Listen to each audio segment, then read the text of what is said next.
Bonjour Monsieur Bianchi, nous nous trouvons aujourd'hui à Sospel, votre ville de résidence, Oui. pour que vous nous parliez un petit peu de votre passion du cinéma. Et par exemple, on peut commencer par les débuts, votre jeunesse. Oui. Ben écoutez, mes parents d'abord étaient exploitants de cinéma. Ça facilite un peu la chose parce que je suis presque né dans un cinéma. Et puis alors bon, j'aimais beaucoup les images des films, évidemment, j'ai même une image particulière.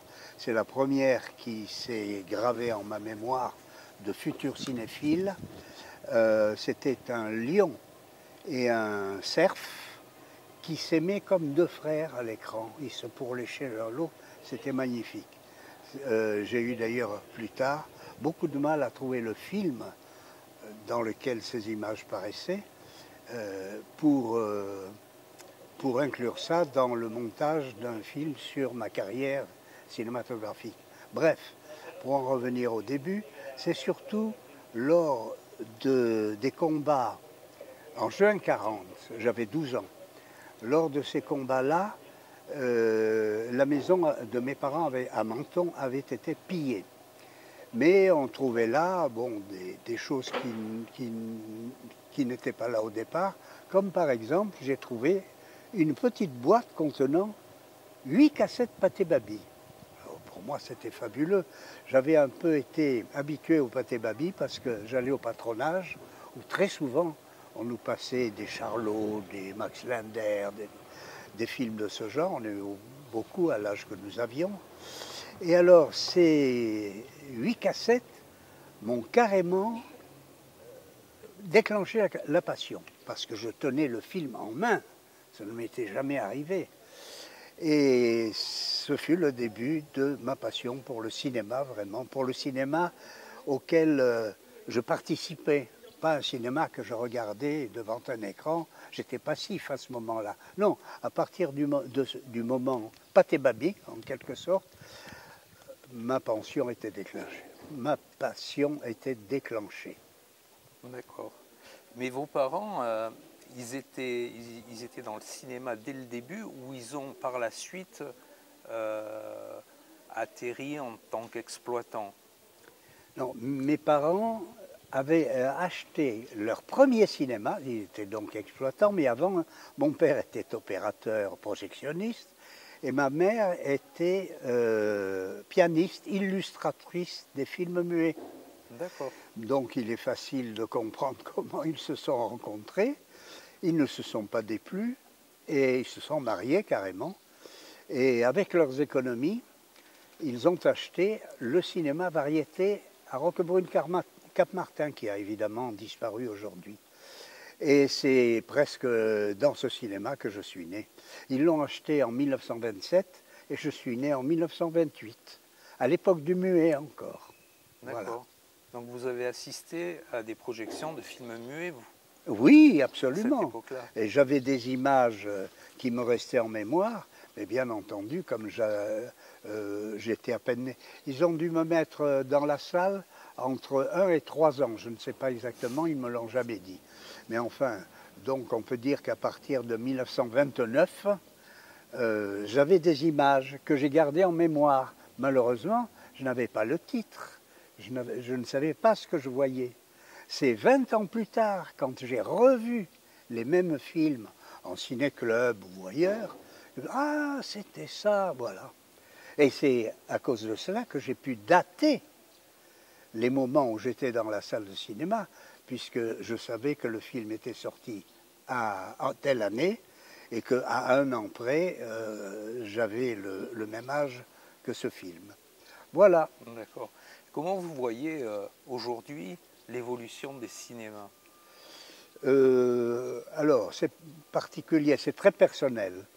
J'ai eu la chance de vivre un cinéma qui était, non pas un art véritable, c'est mal dit, mais quelque chose qui passionnait tout le monde. Peut-être parce que précisément, il n'était pas encore banalisé, on ne l'avait pas à la maison, comme aujourd'hui avec la télévision. Et de ce fait, ça avait une importance capitale dans le bonheur des gens. Ah, je suis aussi allé au cinéma. J'avais moi-même, alors un peu plus grand, hein, puisque j'ai grandi là et le cinéma, ils l'ont eu quand même, ils l'ont gardé quelques années. J'avais des copains de mon âge, mettons 10-12 ans. Mais ils venaient avec des jouets, mais des jouets, des grands voiliers, des autos à moteur mécanique et tout. Tu me fais rentrer s'il te plaît, parce que j'ai pas l'argent pour rentrer. Tiens, je te donne mon bateau, laisse-moi rentrer. Alors j'allais demander à mon père, j'ai un copain qui veut rentrer. Oui, mais il ne faudra pas que ça se renouvelle souvent. Voilà. D'accord. Et le cinéma, donc, de votre père, vous ne l'avez pas repris en tant qu'exploitant? Non, non, non, jamais. Ils l'ont vendu au bout de, ah ben, quand le sonore est arrivé, à mon avis, parce que comme c'était une salle de quartier, Carmelès, vous connaissez, à Roquebrune-Carmartin, ils ne pouvaient pas investir le montant de l'équipement sonore. Au début, c'était hors atteinte pour leur budget. Donc ils l'ont vendu pour s'associer avec une personne qui montait le grand casino à Menton. Voilà. Donc à partir de ce moment-là, ils n'ont plus eu ce cinéma-là. D'accord. Oui, mes parents ont eu un autre cinéma, le Rex à Menton, que vous n'avez pas connu. Alors ils l'ont acheté en 1938, celui-là. Et j'ai vu aussi beaucoup de films là qui étaient fort intéressants. Des navets aussi, bien sûr, mais les navets, je les voyais une fois, alors que les gros films, je les voyais à chaque séance. Et après, d'ailleurs, j'ai continué à voir, parce que les premiers temps, j'ai travaillé carrément chez mes parents. J'ai remplacé un opérateur, et donc j'ai été projectionniste chez eux pendant 3 ou 4 ans, je ne me rappelle plus. Voilà. Alors, est-ce que vous avez travaillé pendant plusieurs années à Télé Monte Carlo? Alors voilà. Est-ce que vous pouvez nous parler un peu de cette période? Je ne pouvais pas rester chez mes parents longtemps parce que, bon, tout d'abord, nous étions 3 enfants, 3 fils de mes parents, et un cinéma pour 3, ça n'est pas assez. Donc j'ai cherché à trouver une place dans l'audiovisuel, et principalement dans le cinéma. Malheureusement, je n'ai pas trouvé dans le cinéma parce qu'il fallait, vous le savez, un diplôme de l'IDEC. Aujourd'hui, ça n'est plus l'IDEC, mais encore, je présume que pour entrer dans le cinéma lui-même, il faut un diplôme. Alors, pas de diplôme, pas de place pour vous, même comme stagiaire. Mais la télévision m'a proposé une place de caméraman au début, que j'ai accepté bien sûr. Le milieu n'était pas tout à fait le même, et surtout la façon de travailler. On travaillait trop vite et il était difficile de faire un chef-d'œuvre, parce qu'un chef-d'œuvre, ça ne se fait pas en 4 coups de caméra. Il faut réfléchir, il faut déplacer le matériel, il faut des répétitions, il faut... Bon. Bref, je suis quand même resté là, à Télé Monte Carlo qui m'avait offert cette place. Et au bout d'une dizaine d'années, ils ont eu la gentillesse, probablement parce qu'ils ont décelé quelques qualités dans mes images, je ne sais pas, mais au bout d'une dizaine d'années, ils m'ont dit « Bon, on vous propose d'être réalisateur ». Je n'ai pas refusé, évidemment, et j'ai fait tout le reste de ma carrière là, qui a duré encore une quinzaine d'années. Ça, c'était dans les années 60? Ça, c'était... Alors, je suis rentré à Télé Monte Carlo en 1962 comme caméraman, et je suis donc passé réalisateur en 72. Et je suis resté une quinzaine d'années, ce qui nous porte en 88 par là. Mais là, Télé Monte Carlo était à Monaco? Était à Monaco ou ils étaient à Oui, Paris? oui, oui, Télé Monte Carlo était à Monaco. Ils avaient bien entendu de quoi enregistrer des reportages, notamment à Paris, parce que, vous savez, quand on est en province, Monaco n'est pas une province, mais il y a beaucoup d'occasions qui sont loupées. C'est à Paris qu'on trouve les meilleurs sujets, malgré tout. Enfin bref, jusqu'en 88, j'ai continué à travailler pour Télé Monte Carlo. Il n'était pas malheureux de mes réalisations, qui étaient quand même convenables. Mais vous faisiez quoi précisément? C'était des émissions de télé? C'était des Alors oui, documentaires? émissions de télé, fiction, films publicitaires, actualité, on faisait de tout.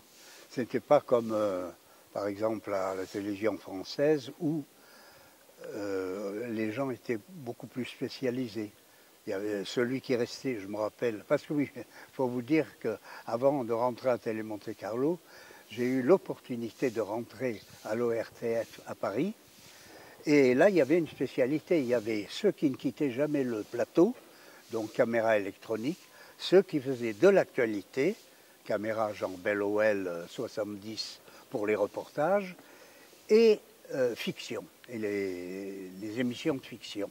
Bon, alors, qu'est-ce que vous voulez faire? Moi, ce que vous voulez, quand je suis entré chez eux, ils m'ont évidemment reçu. Ils m'ont fait passer 3-4 tests. Il m'a dit, ça va, vous que savez manier une caméra, donc nous allons vous garder. Et figurez-vous que ce n'est pas le travail que je ne pouvais pas faire ou qui m'est mis dehors. C'est le fait qu'à Paris, à l'époque, c'était donc en 62, on ne pouvait pas se garer. On ne pouvait pas se loger. Donc je suis allé voir mon chef de service, je lui ai dit, écoutez, ici je suis bien, mais malheureusement je ne pourrais pas rester parce que j'ai beau chercher, je ne trouve pas de logement à un prix normal évidemment, donc je vais être obligé de partir. J'ai téléphoné à Télé Monte Carlo parce que j'étais déjà en relation avec eux, mais comme pigiste, et ils me faisaient travailler de temps à autre. Et j'ai demandé à Télé Monte Carlo, si, je suis à Paris à l'ORTF, mais malheureusement je suis obligé de quitter car je ne peux pas me loger. Est-ce que vous pouvez, comme auparavant, me donner quelques piges de temps en temps? Le gars que je connaissais au bout du fil m'a répondu, mais bien entendu, mais qu'est-ce que tu es allé faire chez les Esquimaux? Voilà. Donc j'ai donné ma démission à l'ORTF et je suis venu sur la Côte d'Azur, à Menton que j'habite. Ils m'ont donné encore pendant quelques mois des piges. Et au bout de quelques mois, ils m'ont dit, bon, ça va, on te garde. Voilà, donc on a entendu parler d'un projet de musée de cinéma. Est-ce que vous pouvez nous en dire plus? Oui, c'est un projet que j'avais en moi depuis des années, mais il était difficile de trouver une commune qui puisse l'accepter parce qu'il fallait non pas un gros budget de fonctionnement, mais surtout une place, un local suffisant pour pouvoir loger tout le matériel que je possède. C'est un cubage important. Donc j'ai personnellement communiqué avec quelques mairies dans le coin, Castillon, Sainte-Agnès, Gorbiot, même Sospel, mais malheureusement tous les maires étaient enthousiastes du projet.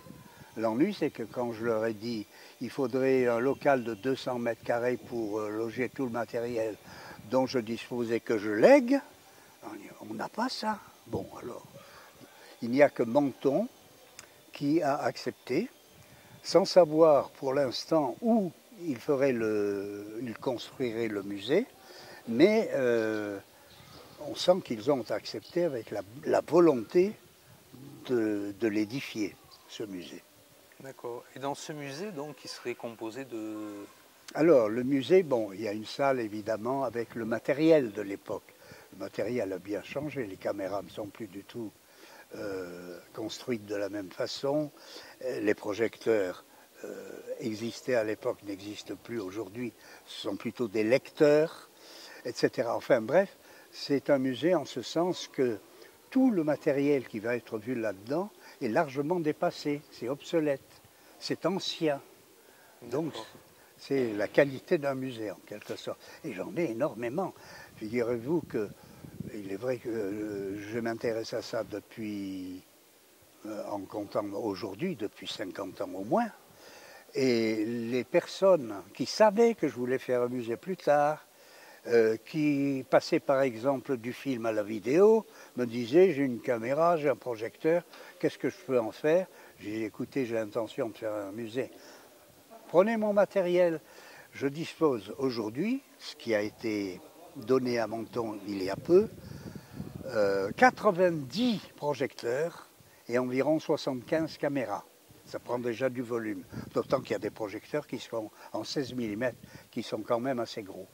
Bref, en plus, il y a le volume des films, le volume des accessoires, les visionneuses, les enrouleuses, tout le matériel. Si bien que rien que ce matériel prend une place énorme. Donc c'est dans le musée, ce sera les principaux éléments statiques. Mais à travers ces éléments, pour que ce soit vivant, il y aura des petits écrans sur lesquels, au bas duquel se trouvera un poussoir. Les visiteurs appuieront dessus et verront des images tournées par les amateurs des années 50-60.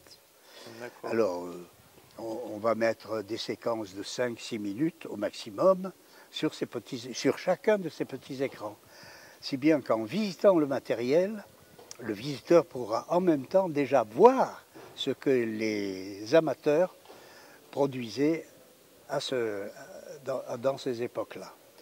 Bien.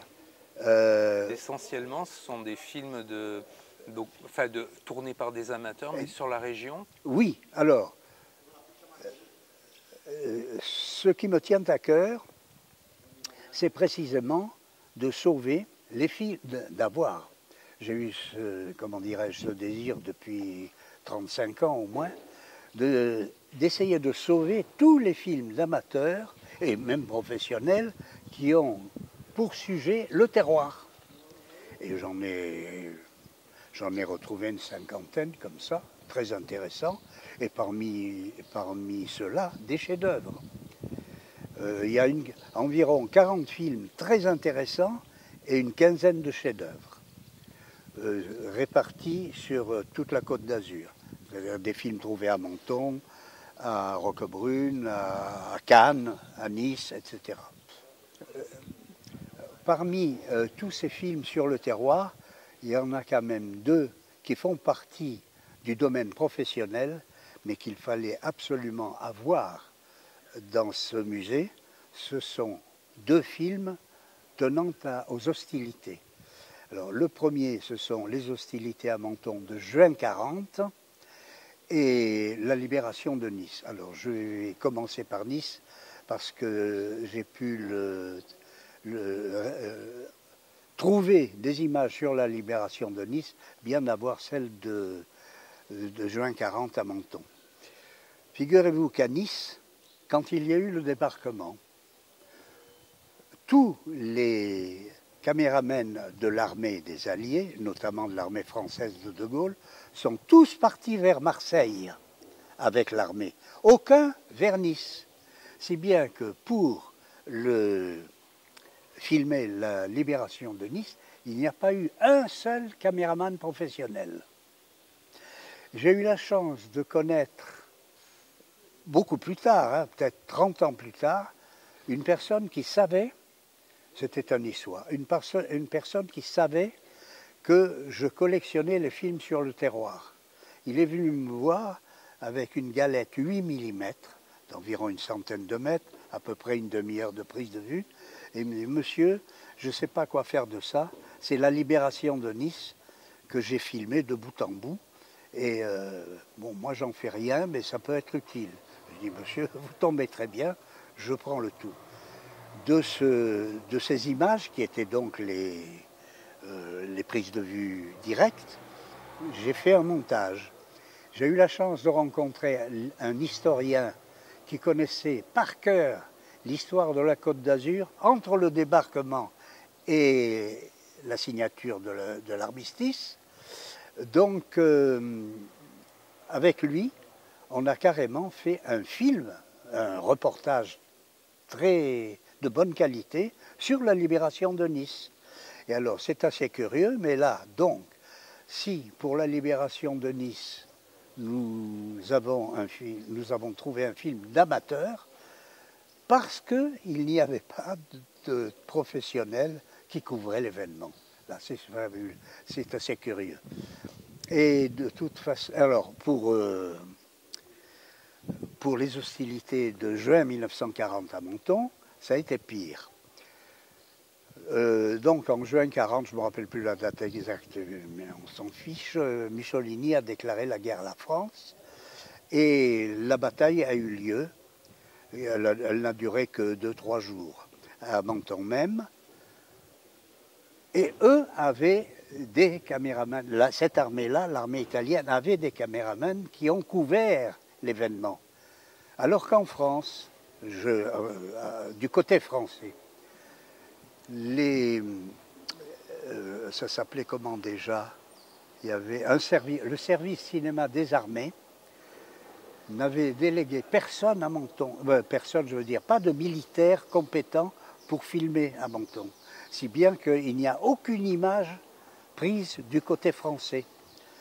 Alors bon, il faut faire avec, comme on dit, et le président de la SAM, la Société d'art et d'histoire du Mentonnais, est entré en relation vers les années 1980 avec les autorités italiennes pour avoir copie des films faits sur la bataille de Menton par l'armée italienne, pour avoir copie pour garder dans les archives. Les autorités ont accordé cette demande et dès que nous avons eu les documents, on les a montés. Alors l'ennui, c'est qu'on ne voit pratiquement que des soldats italiens. Il n'y a pas de soldats français, puisque du côté français, on n'avait pas fait d'image. Mais là aussi, on a fait un très bon reportage, bien monté, avec une traduction en français, évidemment. Et ça fait 2 documents que nous avons sur la libération de Nice et sur la bataille de Menton en juin 40, qui s'ajoutent à nos documents sur le terroir. Mais là, aucun amateur... Non, à Nice, c'était un amateur qui l'avait couvert. À Menton, c'était un caméraman, des caméramans de l'armée italienne. Et une dernière petite question. Vous êtes un fan du Festival du film fantastique de Menton depuis le début, je crois. Depuis le début. Alors, qu'en pensez-vous de ce festival? Écoutez, je me réjouis qu'il existe déjà, parce que je n'ai pas entendu qu'il en existe un ailleurs en France. Et puis, je souhaite que ce soit de mieux en mieux. D'ailleurs, depuis le début, il y a eu des progrès.